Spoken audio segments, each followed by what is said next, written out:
It's Triple Crown here, Saturday, May 17th, 2025. It's back to the Eastgate Mall. I'm carrying a pretty large bag with me, which would imply that I'm ready to do some buying today, but not really. Of course I'm here to buy cards, but I'm not going to force myself into anything because recently I was able to buy a pretty nice football collection that has really loaded me up where I feel like I'm in a really good spot heading into Shipshewana the following weekend. But I do have to keep in mind that 2 weeks after Shipshewana is the Midwest Monster. To have two really big multi-day shows like that in the span of 3 weeks is a little bit of a challenge to me to have the inventory that meets the standards that I want to have heading into those shows. So while I don't feel a lot of pressure today, I definitely think that I need to make sure to not get a little bit too cute and take advantage of the opportunities that present themselves. But the only way to do that is to jump into the action. So here we go.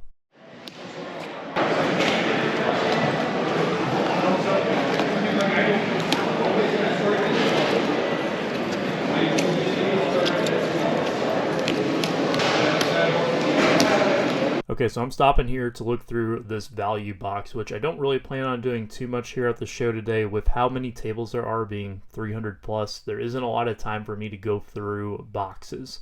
One of the ways I can get through the tables quicker is to stick to showcases and avoid the Pokemon tables because I'm not really interested in getting any Pokemon today. Why I'm looking through the boxes here, though, is to give me a clue as to pricing. This is one of the few tables I stopped at where he didn't have pricing on the front of his cards. In fact, some of them weren't even priced, which I have been avoiding those tables recently at shows like Xenia and Eastgate just because there are so many tables. I mean, there's just way too many tables to kind of stop and wait for people to look things up that I really just try to keep going if I don't see prices on cards. But here he has a few things that I'm interested in. I'm just trying to look at the back of these value box cards to get an insight on pricing. Unfortunately, a lot of them are not priced, so I don't really know where he's at. I'm just going to have to ask him about it. Here you got a lot of stuff, so that's that makes it challenging. Yes. How much did you have on your Yamamoto that you have down there? I think I was around I was asking 150. Okay.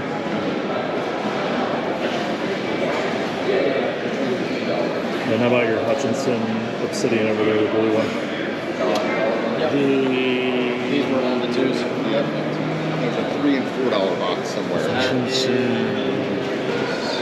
This one's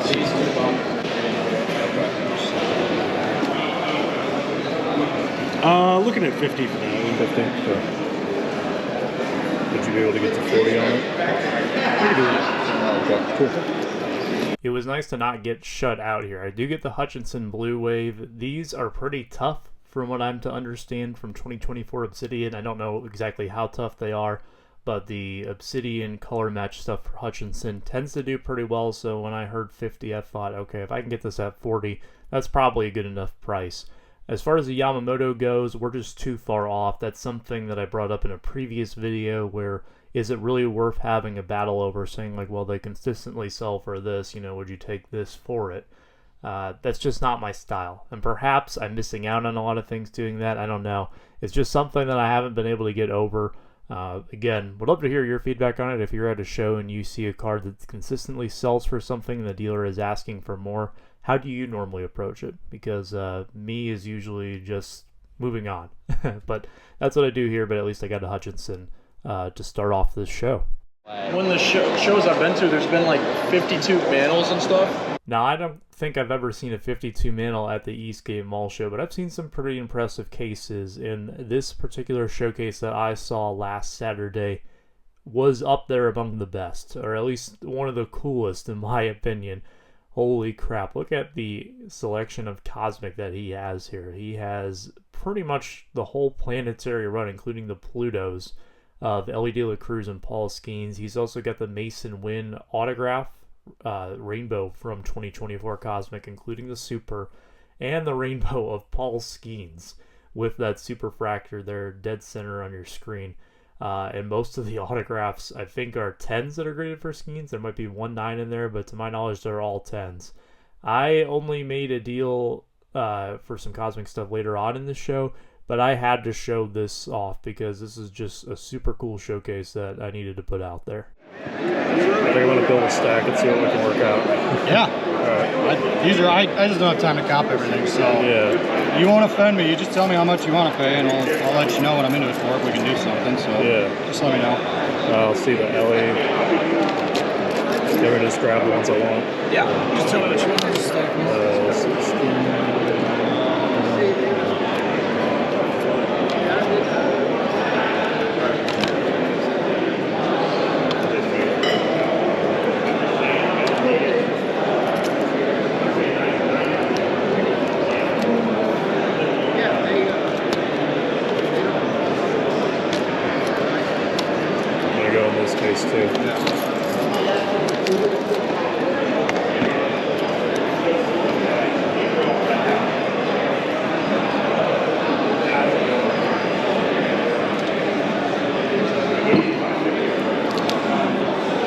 PayPal, Venmo, Cash App too. They start with these and we'll see. Yeah. It's a lot to take in though. Yeah.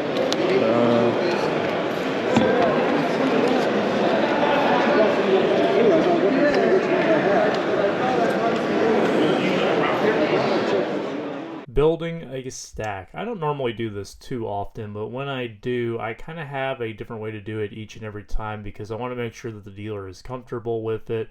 Some dealers want you to break it down by card so they can kind of figure out, okay, I had this into this card, am I losing on this card? Some of them, it's fine. If you're making a big stack, then they want to be able to kind of figure out, okay, what kind of percentage maybe are you paying on this stuff? It's really just going to depend person to person, but I'm flexible in whatever way they want to do it because I'll do it whatever they want to, and I'll make it work for myself. I kind of know where I want to be on a lot of this stuff, but when I'm going through the stacks, what I will do is I'll add up each card individually in my head, or I will say what I'm trying to buy each card for if requested, and then I will kind of come up with an offer from there. But I'll put each card into a pile. There's 3 piles that I work with. My first one is the, yeah, for sure, I'm interested. Usually means that the sticker price is right where I was kind of expecting it to be. And I think the value of the card is there. Perhaps maybe even it's a little undervalued. And those are the cards that I for sure want to make an offer on. The second category is the rejects. They're cards that I think we're just going to be too far apart on. There's really no sense in it, or I know that the dealer has an attachment. For example, here, the Gunnar Henderson Blue 2023 finest that you see in the stack, they're quite a bit less than what the sticker is, or at least that's what the recent sales have been. The Orioles are a disaster this year. Gunnar started the year hurt. He's starting to build some momentum, but he's definitely not as hot as when he debuted. He's not as hot even as he was last year. This is kind of a low point for him in his MLB journey so far. And therefore I'm a little more cautious trying to buy his cards, and I decided to just hand this one back, which normally it would go into the no stack, but here it's in the hand back stack. And then there are the maybes. This is the most difficult category because those cards will very largely depend on how large my stack is and what percentage of the deal their value makes up. The larger the stack, the lower the amount that card makes up of the total deal, the more likely I am to buy it, because if there is any kind of risk or hesitation that I feel is involved with buying the card, it can be mitigated through buying multiple cards. If one of these cards does exceptionally well for me and I end up making more on it than I thought, then hey, that will help me along with the card that maybe I'm a little less comfortable buying at the price that it is being offered for. But if it's a smaller stack, then that maybe pile usually tends to dwindle very, very fast because, well, I don't want to overpay for something, sell everything for what I thought I was going to get, and then force myself to make that maybe pile work, because usually when I'm forcing myself to do that, it results in a loss or a very nominal gain that kind of defeats the purpose of making a deal like that. Let's keep progressing through this stack here and figuring out where we're going to be, and hopefully come home with some cosmic today.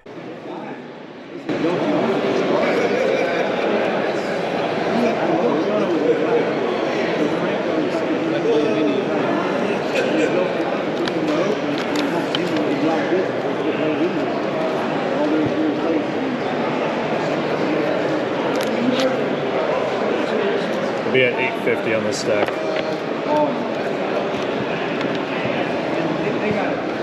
Problem is, I'm into that one for like 4. You want to take that one out? These I could do a lot more on these for. It sounds like we're going to get something done on all but one of the cards, that card being the Ellie Earth PSA 10. I had a feeling that that might be the only one that gives him pause. This is someone who I've worked with before. He's a friend of mine, and he has a really nice cosmic collection, as you can kind of see here. This is kind of a sampling of it. It's one of his favorite products, if not his favorite product. But that Ellie card, to me, seems like one that he would rather keep unless, you know, he really gets his number for it. I totally don't blame him for that. I'm more than willing to try to make this work with all the cards I picked out, minus that one, as opposed to just abandoning ship just because one of the cards I like the most is being pulled from the deal. I can do 950 if you want that. That's me breaking even on it, basically. And it'd be like 550 for all of these. Or if you just want to do 550 all of these, I can do that. That's less than 60% of my sticker.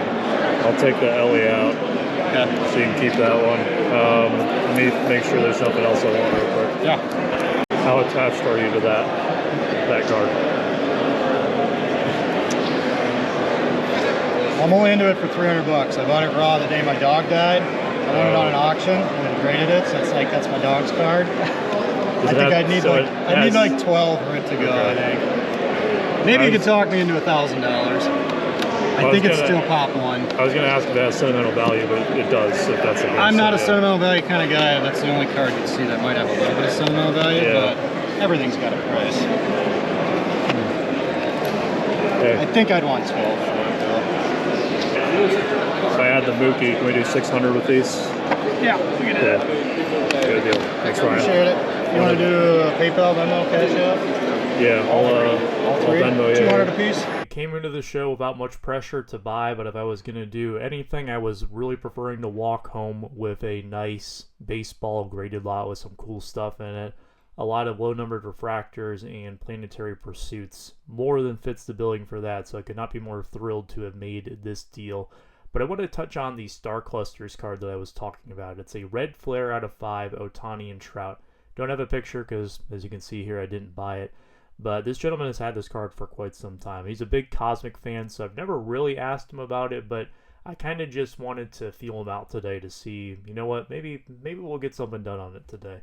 But after he told me the story, I didn't feel comfortable trying to negotiate on it with him. Even if I could talk him down to 1,000 on it, I don't know if I'd feel comfortable doing it just because it has that sentimental value. Whenever I am making a deal, whether I am behind the table or in front of the table, I want to really listen to what the other person is telling me. Try to figure out what is their needs, what is their wants from this transaction. And I'm going to do my best to adapt my negotiations to their wants and needs without compromising my own, right? I'm not just going to buy something from someone for the sake of buying something. But if I can build a nice stack like I did, help him thin out some things a little bit, while at the same time he gets to hold on to the Ellie and that Star Clusters card, then that's the best of both worlds in the deals I like making. He's asking 3. So I finished my Chrome Black case. I hit a Depth of Darkness. Those are 1 in 6 cases. Yeah. I did the slow roll, saw the green or the blue helmet. I'm like, please be Otani. So there's Otani at 625 with like 12 hours to go. This does like 150. They're cool cards. Oh, they're like super thick. Yeah. What you looking at? A couple of them. The Kershaw. Put yourself for me. Absolutely nothing, I guess. Giving them away. Giving it away. Why are we doing that? To make people happy. Coming back. That's fine. As long as it's not my stuff. No, it was. The Olsen, the Hertz. Do you want these two? Or? Yeah, possibly. And then the Undertaker. So all those other ones are mine, but the Undertaker's his. Okay. Yeah. I can get it out. What do you have on it? I got 3 on it, but willing to negotiate. Okay. Bundle some of this together somehow. Yeah. Somehow. Do you want me to work it separately, or is it okay to put them together? Let's see what happens. Okay. Fair. First and foremost, these guys had told me that they had watched the channel, so very much appreciated for watching the channel. I am working kind of 2 separate deals at once, but also combining them in at the same time. This happens quite a bit where you'll have someone who splits a table with a friend. I definitely see it a lot at larger shows where the table fees are a little bit heftier. Maybe someone doesn't want to pay the full fee to set up on their own, so they'll split it with a buddy. Or even at local shows, I see it too, like we're seeing here. And people have different ways of wanting to go about it, making transactions. So if it's 2 separate people's cards, I'll often ask, do you mind if I combine the stacks together, or do I need to make 2 separate negotiations here?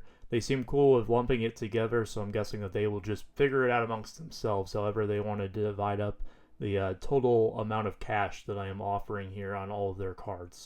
So yeah, so that's not mine. I'm trying to sell it for a buddy. There's 2 comps, one for like 300 and one for like 100. So he said don't go lower than 200.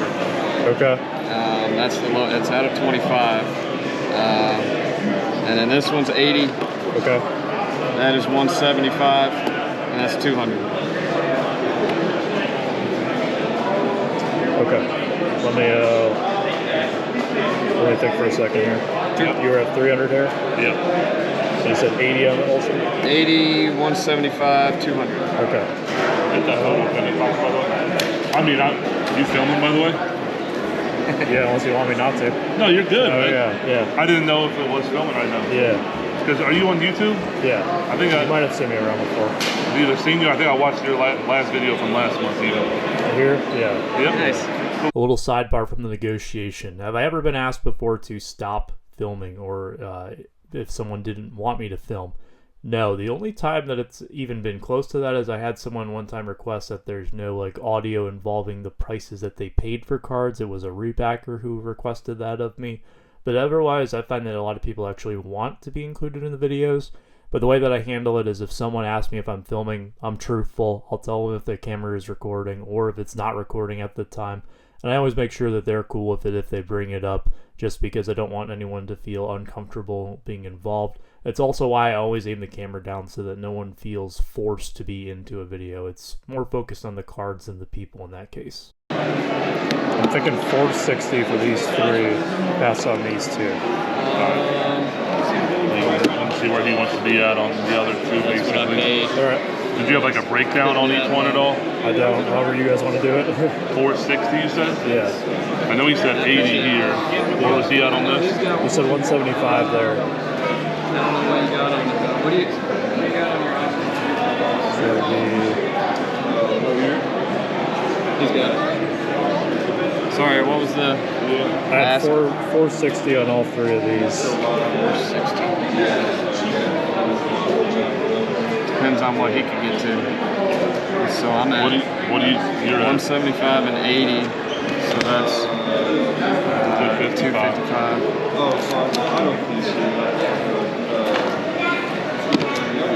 Best I could do is probably...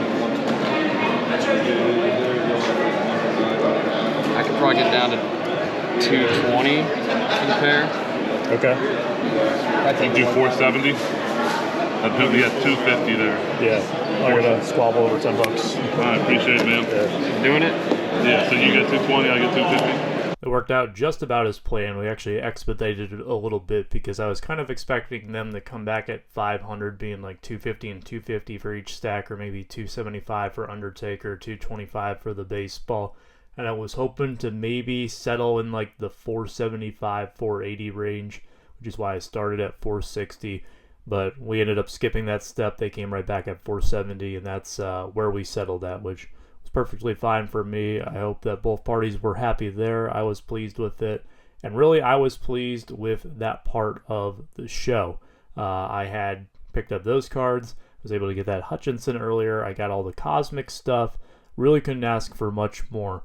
But what happens next is that I am walking out and I stopped by one of my friends just looking at the last few showcases on my way to the exit, and he ends up saying that he is looking at buying a card. Well, we talk about it and end up splitting it.